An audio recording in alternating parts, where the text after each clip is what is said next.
Friends, आज हम लोग देखने वाले हैं एनसीईआरटी का हिंदी क्वेश्चन आंसर देखने वाले हैं, जो कि स्पर्श का है।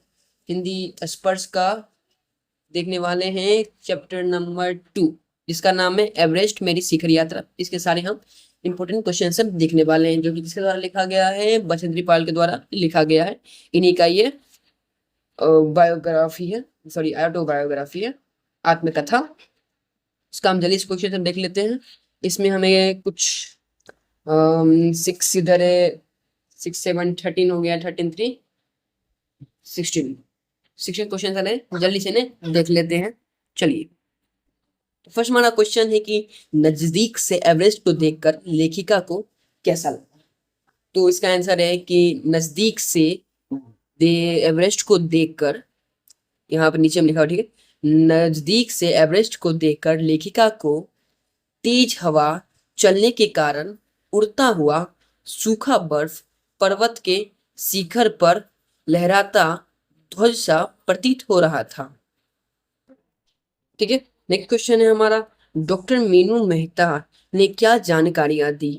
तो इसका आंसर हो गया है कि डॉक्टर मीनू ने लेखिका को एल्यूमिनियम की सीढ़ियां से अस्थाई पुलों का बनाना, लट्ठों का और रस्सियों का उपयोग, बर्फ की आड़ी तिरछी दीवारों पर रस्सियों का बांधना और हमारे अग्रिम दल के अभियांत्रिकों कार्यों के बारे में हमें विस्तृत जानकारियां दी या फिर जानकारी दी। ठीक है, नेक्स्ट क्वेश्चन देख लेते हैं कि तेंजिंग ने लेखिका की तारीफ में क्या कहा। तो तेंजिंग ने कहा, तुम एक पक्की पर्वतीय लड़की लगती हो, तुम्हें तो शिखर पर पहले ही प्रयास में पहुंच जाना चाहिए। नेक्स्ट क्वेश्चन है हमारा कि लेखिका को किनके साथ चढ़ाई करनी थी। तो लेखिका को अंगदौर जी के साथ चढ़ाई करनी थी। नेक्स्ट क्वेश्चन है, लोमसांग ने तंबू का रास्ता कैसे साफ किया। तो लोमसांग ने अपनी स्विस छुरी की मदद से तंबू का जो रास्ता है वो साफ किया। नेक्स्ट क्वेश्चन देखते हैं। अब है, साउथ केल कैंप पहुंचकर लेखिका ने अगले दिन की महत्वपूर्ण चढ़ाई की तैयारी कैसे शुरू की। तो लेखिका ने खाना, कुकिंग गैस तथा कुछ ऑक्सीजन सिलेंडर इकट्ठे किए। बस इसका इतना ही है, छोटा सा इसका आंसर है। ठीक है, तो फिर गए, उपनेता प्रेमचंद ने किन स्थितियों से अवगत कराया।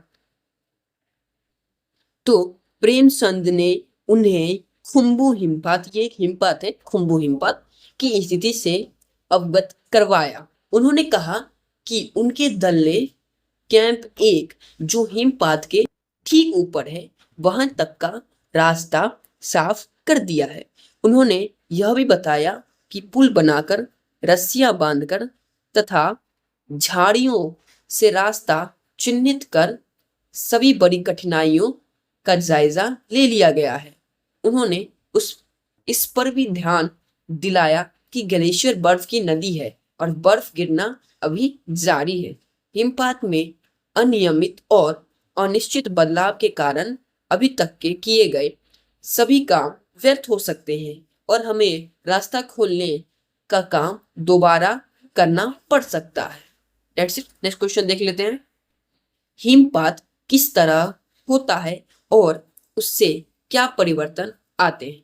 तो हिमपात जो है अपने आप में एक तरह से बर्फ के खंडों का अव्यवस्थित ढंग से गिरना है।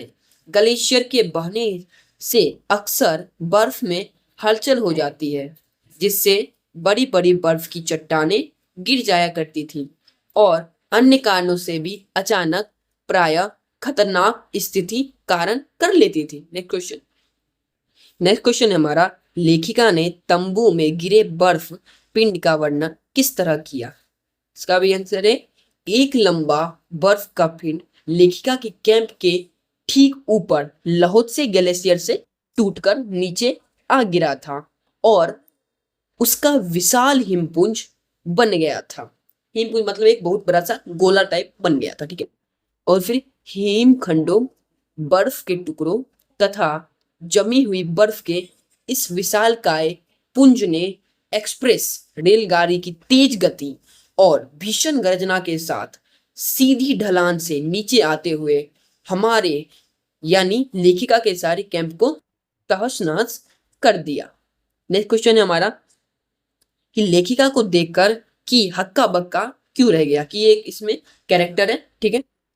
तो इसका आंसर है लेखिका को देखकर कि हक्का बक्का इसलिए रह गया क्योंकि बछेंद्री बड़ा ही जोखिम उठाकर उसको मिलने नीचे उतरी थी। बछेंद्री के जगह दूसरा कोई अगर होता तो इतना जोखिम नहीं उठाता। नेक्स्ट क्वेश्चन है हमारा कि चढ़ाई के समय एवरेस्ट की चोटी की स्थिति कैसी थी। तो एवरेस्ट शंकु की चोटी पर इतनी जगह भी नहीं थी कि दो व्यक्ति साथ साथ खड़े हो सके।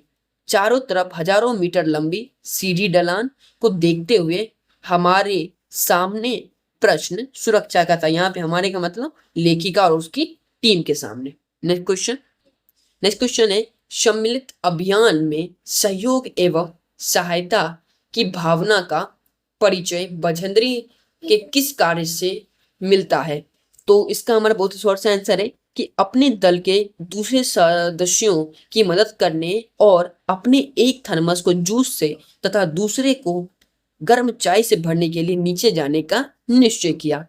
इसका सीधा मतलब यह है कि उसके अंदर इतनी ज्यादा दया भावना थी और दया या सहायता भावना थी कि वह सिर्फ अपने जूस को अपने जो थर्मस था उसको जूस से भरने तथा चाय से भरने के लिए वो नीचे उतर गई तथा उन सारे मेंबर्स जो कि नीचे छूट गए थे उनको जो है उस बछेंद्री पाल ने चाय पिलाया तथा जूस से उनकी मदद की। तो ये हमारा थोड़ा लास्ट क्वेश्चन था। मिलते हैं नेक्स्ट वीडियो में जिसमें हम लोग देखने वाले हैं नेक्स्ट चैप्टर तुम कब आओगे अतिथि।